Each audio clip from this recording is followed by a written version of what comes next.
እስመ በመዝሙረ ዳዊት ይዜምሩ ሰማያውያን ወምድራውያን። በቅዱስ ዳዊት መዝሙር የሰማይ መላእክት የምድር ሰዎች ሁሉ ይዘምራሉ። በቅዱስ ዳዊት መዝሙር መላእክት እንኳን ያመሰግኑበታል። ሰዎች አይደሉም፣ መላእክትስ እንኳን ሳይቀሩ ያመሰግኑበታል። እንዴት ያለ ትልቅነት ነው! አፈርና ትቢያ የሰው ልጅ የተናገረው ቃል ለመላእክት ማመስገኛ ሲሆን፣ በዘመን የታጠረ በቦታ የተወሰነ የሰው ልጅ የተናገረው ትንቢት ረቂቃንና ረጅም ዘመናትን የኖሩ መላእክት የሚያመሰግኑበት ሲሆን በጣም የሚያስደንቅ ነው። ኃጢአት ሰርቶ የሚያውቅ ሰው የደረሰው ድርሰት ነውር የማያውቁ መላእክት ሲያመሰግኑበት ከመሰማት በላይ ትልቅ ነገር የለም። በገነት በመንግስተ ሰማያት ሁሉ የማያልፍ ዝማሬን የተናገረ ነው። ምናልባትም ሙሐዘ ንባብ የተሰጠው ነቢይ እንደ ዳዊት የለም። ማለት አመስግኖ የማያልቅበት ማለት ነው። አሁን ለሁላችሁ አንዳንድ ደብተር ብሰጣችሁና እስኪ እግዚአብሔርን አድንቁት ብላችሁ ከአምስት ወረቀት በላይ መጻፍ ትችላላችሁ?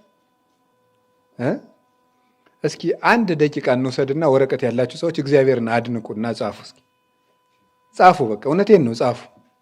እግዚአብሔር ቸር ነው፣ እግዚአብሔር ለጋስ ነው። ቀጥሉ። የሆነ 10 ነገር ነው የምጽፉት። ጻፉ እስኪ ጻፉ። እውነቴን ነው።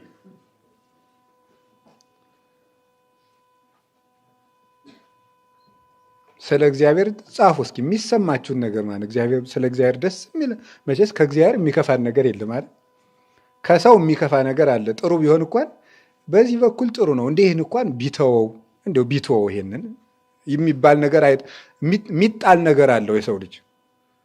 እግዚአብሔር እና ቅድስት ቤተ ክርስቲያን እና ድንግል ማርያም ግን ሁለንተናቸው ውብ ነው።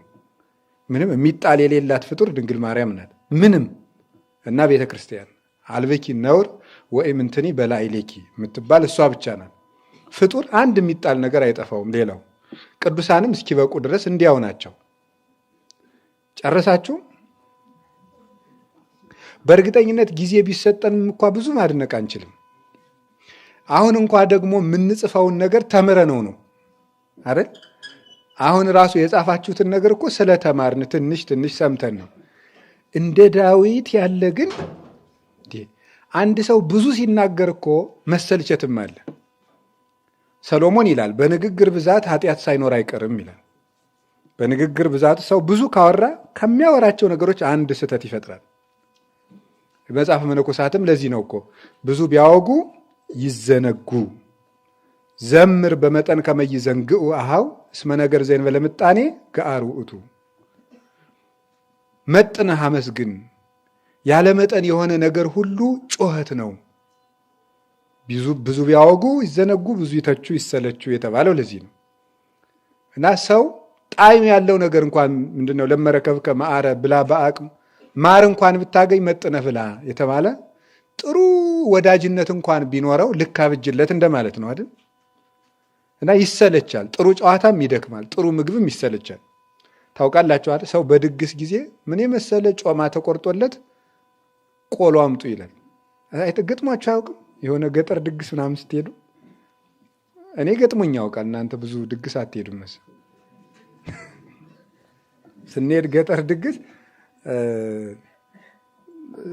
ስጋ ወጥ ምናምን ፍትፍት እያለ እስኪ ቆሎ፣ አንዳንዴም ደግሞ ክክ እንለምናለን ከእናቶች ሂደን ማለት ነው። ይገርማል እኮ የሰው ልጅ ስልቹ ስለሆነ ማለት ነው። ወዲያውኑ የምንሰለቸው እኮ እንደውም ከስልቹነታችን የተነሳ አንድ ነገር እስከምናገኘው የሚያስደስተንን ያህል ስናገኘው አያስደስተንም። ታውቃላችሁ አይደል? እንደዛ ሰርግ የሚጠብቁትን ያህል የዕለት ዕለት ያስደስታል። እንግዲህ ያገቡትን እንጠይቃቸዋለን እስኪ። ግን የጎረቤትም እንኳ ቢሆን እኛም ቢሆን እንደምናውቀው ይህን ነገር የሰርግ ደረሰ ሲባል ነው የሚያጓጓ እንጂ የዕለት ዕለት ብዙም ቁም ነገር አይሰጥም፣ ይሰለቻል። ከዚያ በኋላ በቃ ሁሉም ነገር እንደዚያ ነው ይመስለኛል። ይደርሳል ይባልና ሲደርስ ያልፋል።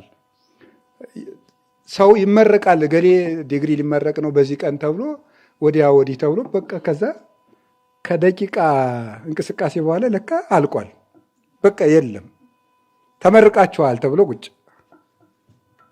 እኔ ደግሞ ምርቃት ሲባል በፊት እግዚአብሔር ይስጥልን ያቆይልን እድሜ ይስጣችሁ የሚባል መስሎኛል።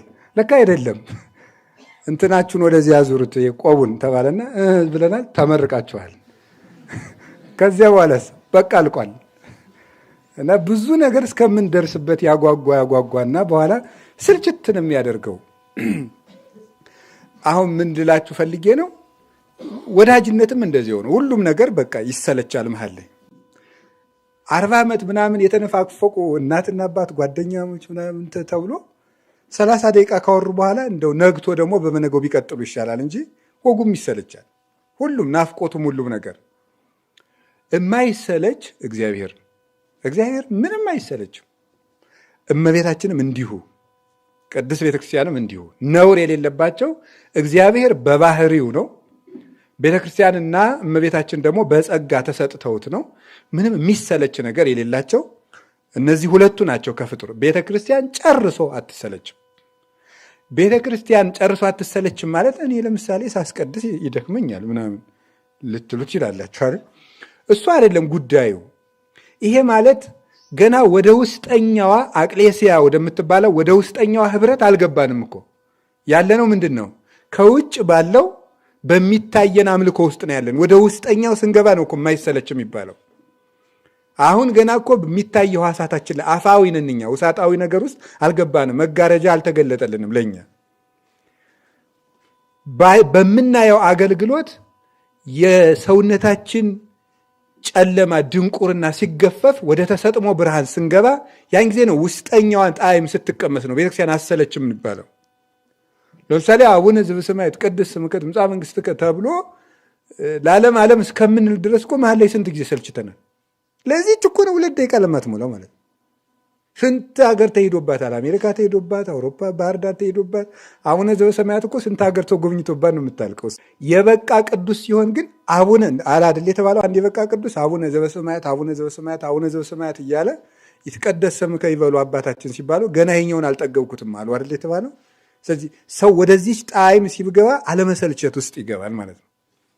እና እግዚአብሔርን አሁን ምንድን ነው የምናደንቀው? ሲጀመር ምንም። ግን ስለሱ ተናገሩ ብንባል እኛ ድሆች ነን። ቅዱስ ዳዊት ባለጸጋ ሙሐዘ ንባብ የሚባለው እሱ ነው። ተናግሮ የማይሰለች ተናግሮ የማይሰለች እና የማያልቅበት ነቅ ሁልጊዜ የሚመነጭ እንዴት ያለ ልብ ቢሰጠው ነው። በጣም ትልቅ ልብ እና ለዚህ ሁሉ ያበቃው ምንድን ነው ብሎ ይናገራል ቅዱስ ዮሐንስ አፈወርቅ። ለዳዊት ለዚህ ሁሉ መሰረቱ ምንድን ነው የሚለው? ንስሐ ነው የሚለው። ቅዱስ ዳዊትን ለዚህ ያበቃው ምንድን ነው? ንገሩኝ እንጂ። ንስሐ ነው። ለዚህ ሁሉ ትልቅ ነገር ያበቃው ንስሐ ነው። እውነቴን ነው። ዳዊት ያልተናገረው ምንድን ነው? ስለ ተስፋ ቢሆን፣ ስለ መንግስት ሰማያት ቢሆን፣ ስለ ፍርድ ቢሆን፣ ስለ እግዚአብሔር ባህሪ ቢሆን፣ ስለ ጻድቃን ቢሆን፣ ስለ መላእክት ይሁን፣ ስለ ዘላለማዊ ህይወት ይሁን ዳዊት ያልተናገረው፣ ስለ ክህነት ይሁን፣ ስለ ምስጢራት ይሁን፣ ምንም ነገረ ድነት ይሁን ያልተናገረው የለም። ስርዓት ይሁን፣ ሁሉን ነገር ምንኩስና ቢሆን፣ ጋብቻ ቢሆን፣ ጽድቅ ቢሆን፣ ኃጢአት ቢሆን፣ ሁሉን ስርዓተ መንግስት ቢሆን፣ ስርዓተ ክህነት ቢሆን ሁሉን ተናግሯል። ይህን ሁሉ ባለጸግነት ያበቃው ዳዊት ለዚህ የበቃበት ትልቁ መሰረት ንስሐ ይባላል። እግዚአብሔር በምድር ላይ የሚጠላው ትልቅ ሰው ማን ነው? በደሉን የማያምን ሰው ነው። በደሉን የማያምን ሰው በምድር ላይ ምንም ኃጢአት ስራና ይላል ቅዱስ ዮሐንስ አፈወርቅ፣ እግዚአብሔር ካንተ የሚፈልገው አንድ ነገር ነው ይላል። እሱ ምንድን ነው? መጥተህ በድያለሁ እንድትል ብቻ ነው ይላል። በቃ ሌላ አይፈልግብህም። በድያለሁ። ቃየልንም ሊምረው ፈልጎ ነበረ። ቃየል ግን በድያለሁ ከማለት ይልቅ ኃጢአቴ ልሸከማት የማልችላት ታላቅ ናት አለ ይላል ቅዱስ ዮሐንስ አፈወርቅ። በድያለሁ እንዲል ነበር እግዚአብሔር የጠየቀው። በድያለሁ ማለት እንትቶ ኃጢአቴ ትልቅ ነው አለ። በድያለሁ ይቅር በለኝ የወንድም አሁንም ደግሞ በድያለሁ በል ሊለው ፈልጎ አለ ቅዱስ ዮሐንስ አፈወርቅ። የወንድምህ ደም እኮ በእኔ ዘንድ ጩኸቱ ደረሰ አለው። አሁንም ደግሞ አወገድያለሁ በል እያለው ነበር እግዚአብሔር፣ ልማርህ እያለው። እሱ ግን የወንድሜ ጠባቂ ነኝ ይላል። በድያለሁ ማለት አይፈልግም። ለስህተቶቹ ምክንያት ነበር የሚያቀርበው። በጣም ሰው በጣም እግዚአብሔር የሚፈልግብን ከኛ ይሄንን ብቻ ነው። ዳዊት በደለ። ይኸው ናታን መጥቶ እንዲህ በድልሃል አለው አለ። ወዲያው እግዚአብሔርን በድያለሁ የሚል ቃል ነበር ከናታን ንግግር ቀጥሎ ከዳዊት አንደበት የወጣው። ንስሐ አንቀጸ ምስጢራት ናት የሚለው ማር ይስሐቅ ለዚህ ነው። የምስጢራት ሁሉ አንቀጽ፣ ማንኛውም ምስጢር ከመታወቁ በፊት ንስሐ ይቀድማል። የጸጋ ሁሉ መቅድም ናት ንስሐ። ቅዱስ ዳዊት በንስሐው ለዚህ ሁሉ ምስጢር በቅቷል እና ብዙ ጊዜ እንደምታዩት እና እንደምታውቁት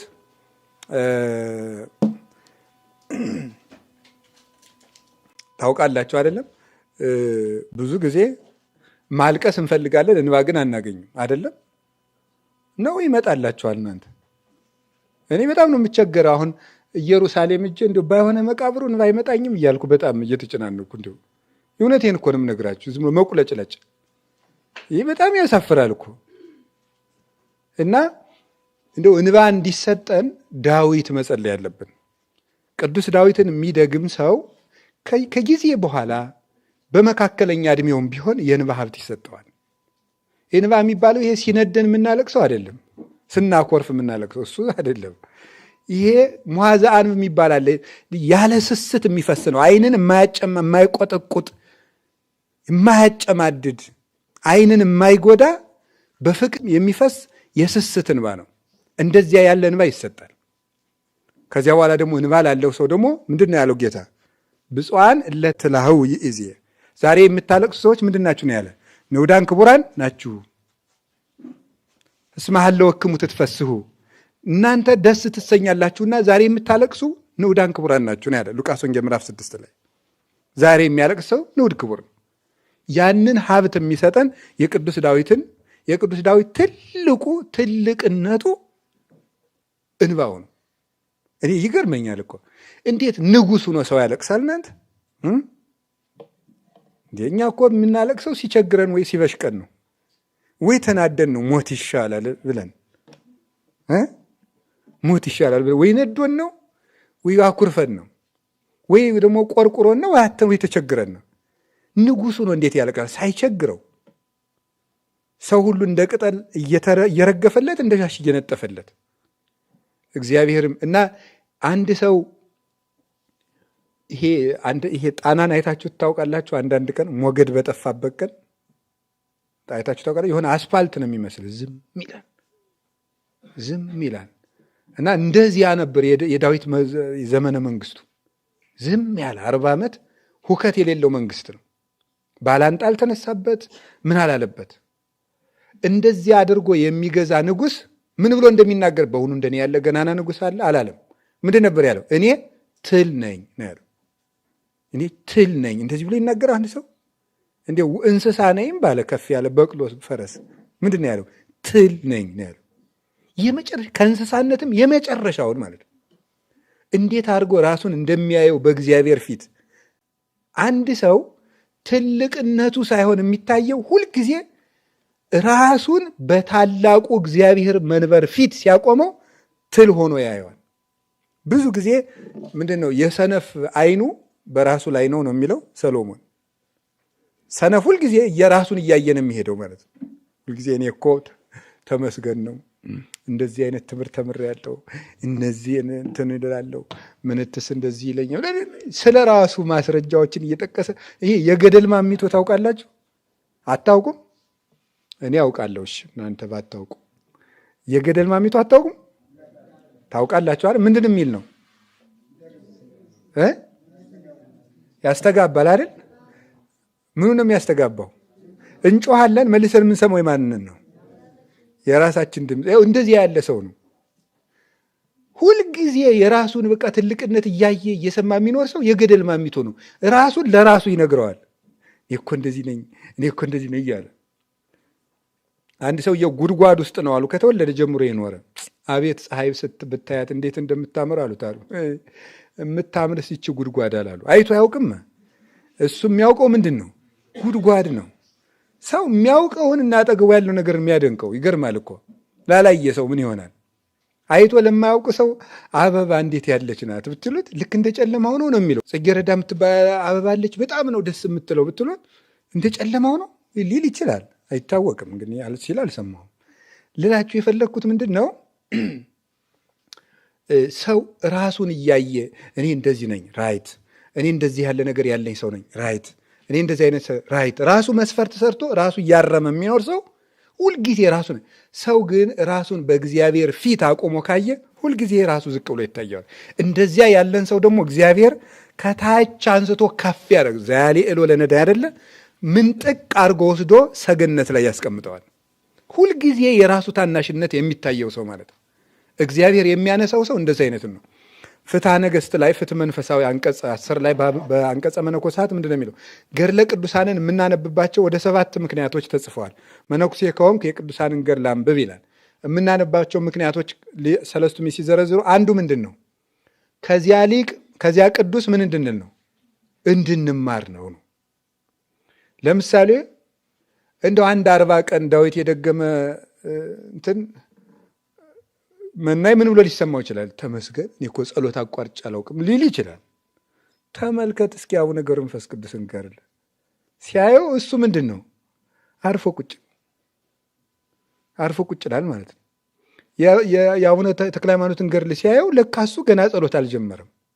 ካልሆነ እኮ እንደው ሌሊት 6 ሰዓት እየተነሳ የሚጸልይ ከሆነ 12 ሰዓት አንዱ ዳዊት ይዞ ሲቆም አላየሽኛን ነው የሚለው ማለት ነው።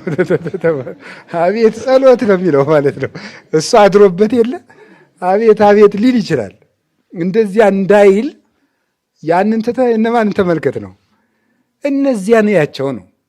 እነዚያን ሌሊት ተቀን እንደ መንኮራኩር በቀን 100 እየሰገድክ ከሆነ እንደ መንኮራኩር የስግደታቸው ፍጥነት የሚሆኑትን ስታስባቸው ያንተ ስግደት ኢምንት መሆኑ ይታያል። እንደዚያ ንስሐ በገባ በዓመቱ ሊኩራራ ይችላል። እኔ እኮ ንጹሕ ነኝ፣ ሰውነቴ ንጹሕ ነው፣ አላመነዝርም እንትንታ ሊል ይችላል። ከተፈጠሩ ጀምሮ በህሊናቸው ከተማ ሐሳብ ገብቶባቸው የማያውቁትን እነ ኤርምያስ ቢመጡስ አርፎ ቁጭ ይላል ይሄ ሰው። ስለዚህ የቅዱሳንን ታሪክ የምናነበው አንዱ ይሄ ነው። ብዙ ምክንያቶች አሉት። ከነዛ ምክንያቶች አንዱ እንድንማር ነው። ብርሃናቸውን እያየን የሰማይ አባታችንን እንድንከተል ነው። እና ቅዱስ ዳዊት እንዲህ ያለ ሀብት የተሰጠው ልዩ ጸጋ ያለው አባት ነው። እና ጌታችን ኢየሱስ ክርስቶስ እንግዲህ የአብርሃም ልጅ፣ የይስሐቅ ልጅ፣ የያዕቆብ ልጅ ነው አይደለም? ኢየሱስ ክርስቶስ አይደለም? ግን ሲጠራ የማን ልጅ እየተባለ የሚጠራ? የዳዊት ልጅ። በጣም ትህትናው፣ ፍቅሩ እንዴት ያለ እኮ ነው ይመስላችኋል? እንደሱ ያለ ሰው እኔ በጣም ብዙ መጽሐፍቶችን አንብቤ ያለው እንኳን አይባልም፣ ደግሞ አይባልም ብቻ ሳይሆን አላነበብኩም እውነት ለመናገር።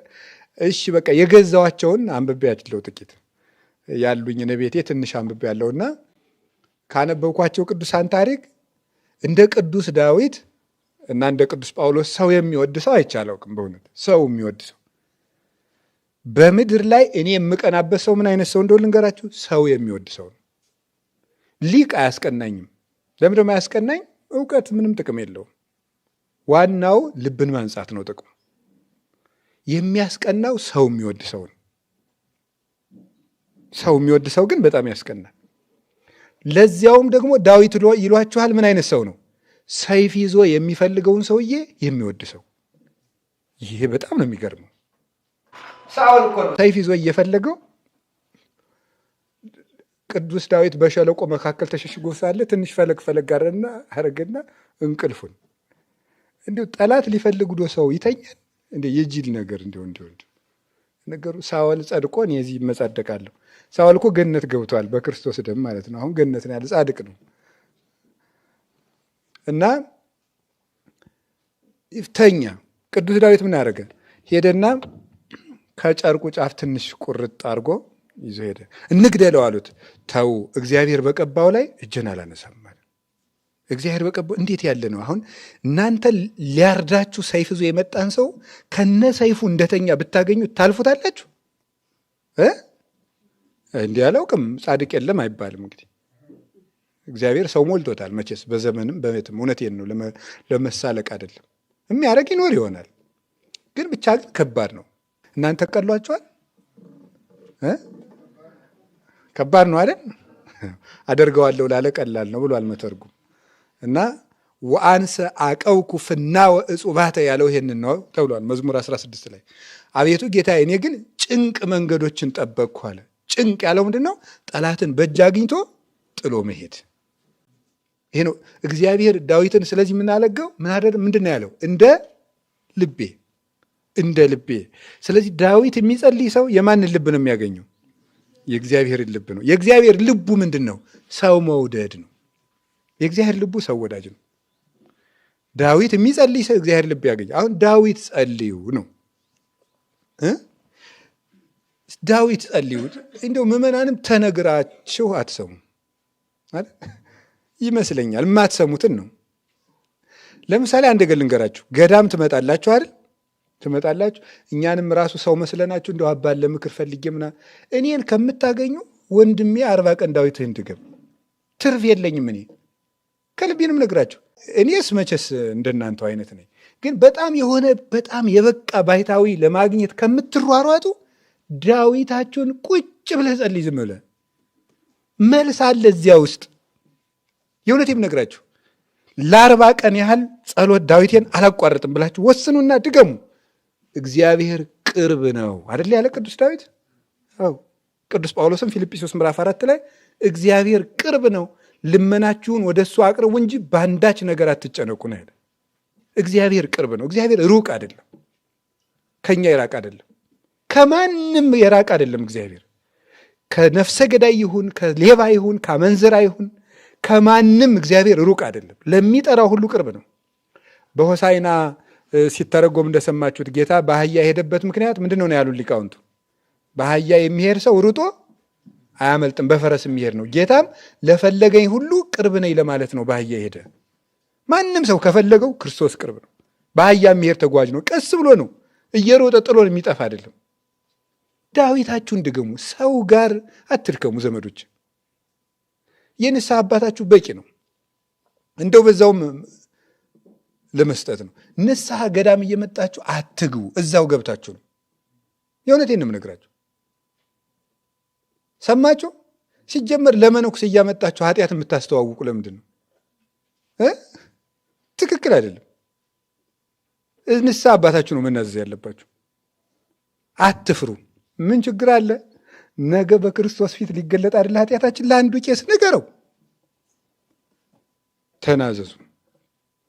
ስለዚህ አሁን እኔ የምነግራችሁ ምንድን ነው? እግዚአብሔርን ፈልጉት። ቤተ ክርስቲያን ውስጥ አለ። መዝሙረ ዳዊታችሁን ጸልዩ፣ ውዳሴ ማርያማችሁን ጸልዩ፣ ኪዳን አድርሱ። እግዚአብሔር ሩቅ አይደለም፣ ቅርብ ነው። ሰማችሁ? በጣም ግሩም ነው። እግዚአብሔር ይስማችሁ። እንግዲህ የቅዱስ ዳዊትን መዝሙር ዘምረን እንድንጠቀም መድኃኔዓለም ይርዳን። ከዛሬ ጀምሮ ዳዊት ድገሙ። የእውነቴን ነው የምነግራችሁ። እኔ እንደው በጣም ሰው ጭንቅ ነገር መጥቶ ሲያወራኝ ዳዊት ድገም ስለው ምን ይላል? እና እኔ እንግዲህ ምን ላደርግልህ ነው እንዴ? ችግር እኮ ነው እናንተ። እንዲሁ ዝም ብሎ እኔ በስመ አብ ወወልድ ወመንፈስ ቅዱስ ብዬ ግፍፍ ማድረግልህ መስሎሃል? ይዋ እንደሱ አይደለም። አብረን ነው የምንለማመደው። ይዋጥሩ። አብረን ነው የምንለፋው። እግዚአብሔርን አብረን ነው የምንፈልገው። እየሰማችሁ ነው? አብረን እንፈልገዋለን። አባታችን እኮ ነው። እስቲ አባታችን ሆይ በሉ። ስለዚህ እግዚአብሔር ምናችሁ ነው? ታዲያ ልጁን የማይሰማ አባት አለ? የለም። ይሰማችኋል እግዚአብሔር። እውነቴን ነው። ዝም ብላችሁ አንኳኩ። አዲያ ግን ጠብቁት ደግሞ እዛው ላይ። ዕንባቆም እንደዛ አይደል ያለው? በመቆሚያዬ ላይ እጠብቀዋለሁ ፈጣሪ እናለ። ቢዘገይም ምን አይልም ነው ያለ? አይቀርም። እግዚአብሔር ቢዘገይም አይቀርም። ካስቀመጠህ ቦታ ብቻ ዝም ብለህ ቆይ። ዝም ብለህ በል። መልስ የለም በል ዝም ብለህ። አብርሃም 100 ዓመቱ ድረስ መልስ አላገኝም አይደለም? እግዚአብሔር በ100 ዓመቱ ግን መለሰለት። ዘካርያስ እስኪያረጅ ድረስ መልስ አላገኝም። ለዛውም ቤተ መቅደስ በንጽህና ጻድቃን እሙንቱ በቅድመ እግዚአብሔር። እግዚአብሔርን የሚፈሩ ለድሃ የሚራሩ ነበሩ አይደል የሚላቸው ሉቃስ ወንጌል ምዕራፍ 1 ላይ። ዘካርያስና ኤልሳቤጥ ለድሃ የሚራሩ እግዚአብሔርን የሚፈሩ እግዚአብሔር ባወቀው ነገር ጻድቃን ነበሩ ይላል። በዚያ ጽድቃቸው ግን ጥያቄያቸው ሳይመለስ አርጅተው ነበር። በእርጅናም ግን እግዚአብሔር መልስ ይሰጣል። እግዚአብሔርን መለመን ነው። ከቃሉ ጋር ናችሁ? ከቃሉ ጋር ናችሁ? በቀር ወይባ የለበሰ ስትከተሉ ልባችሁ ይደክማል ዘመዶች። የእውነቴን ነው የምነግራችሁ። እንዲያውም ከሽፍታ ይልቅ ወይባ የለበሰን ፍራ ይላል መጽሐፈ መነኮሳት ነው እንደዚህ ያለው። ሽፍታ ስራው ስለሚታወቅ ቦታውን ስለምታውቀው መንገድ ሰብረ ትሄዳለህ። ገብቷችኋል አይደለ? አሁን እኔን እንደዚህ ያደርገኛል አትለኝ። አባ ጻድቅ ናቸው ነው የምትል። ግን ሽፍታ በሆንስ? ይሄውላችሁ እሱን ነው የምነግራችሁ ዘመዶች። ንስሐችሁን እየገባችሁ ከቤተ ክርስቲያናችሁ ጋር ቀጥሉ። ዳዊታችሁን ጸልዩ። ዳዊት በጣም ብዙ ችግሮችን የፈታበት ጸሎት እዚያ ውስጥ አለ። እንዲያው ጎረቤቶቼ ክፉ ሆኑብኝ፣ እንዲያው በቃ ትኩር ጥምድ ያደርጉኛል፣ እንዲያው ተሰብስበው ክፉ ምክር ይጎነጉኑብኛል፣ እንዲያው ምን ላድርግ? ዳዊት ድገም። የዋ ቅዱስ ዳዊት ተሰዶ ሳለ ምንድን ነው ያለ? ከቤተ መንግስት ክፉ ምክር ተመከረበት አይደል? እግዚኦ ሚበዝሑ ለይሳቅዩኒ ብዙሃን ቆሙ ላይ የሚያስጨንቁኝ ምንኛ በዙ፣ ብዙዎች በእኔ ላይ ቆሙብኝ። እግዚኦ እለዋ ለምክረ አኪጦፌል ብሎ ጸለየ። ምክራቸው ፍርስርስ አለ። እንደዛ ብሎ ሲጸልይ ማለት አሳደደው። ሳኦል እየተከተለው ተሳሰደው። ለይግብኡ ድኅሬሆሙ ጸላእቴ አለ። ጠላቶቼ ወደ ኋላ ይመለሱ አለ። ዳዊትን ፈልጎ አጥቶት ተመልሶ ሄደ።